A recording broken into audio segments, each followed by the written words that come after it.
Hello and welcome back to day 10 of Christmas Planning Made Easy. So yesterday our mission was to try and get our children to do their wish lists or letters to Father Christmas, and for us to think ourselves about what we would like, so when other people ask us, we've actually got an idea ourselves as well as knowing what our children want. We also talked about trying to simplify the list.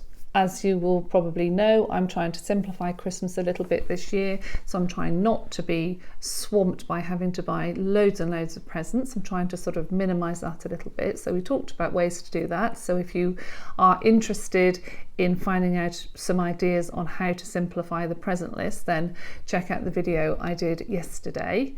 Today, we're going to be reviewing those lists and then actually getting on with buying some of these presents. So now you've hopefully got a list of people that you know that you actually want to buy presents for, some good ideas as to what you want to buy. Let's combine the two, put the wish list, put the ideas onto our present list, and then we can work out whether we're going to buy them online and just start doing some online shopping, or add them onto your errands list if they're things that you need to go out and about and do locally. You may still need to think about exactly how much you want to spend on each person.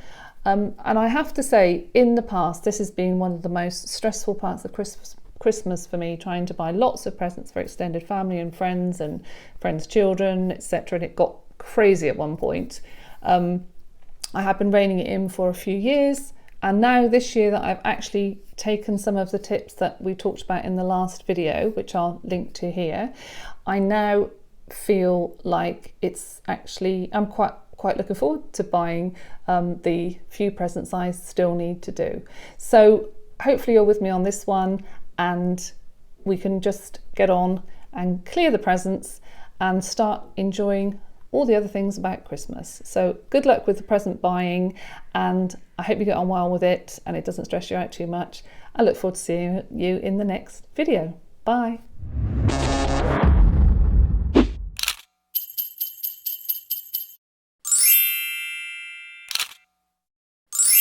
Hello and welcome back to day 10 of Christmas Planning Made Easy. Today we're going to get that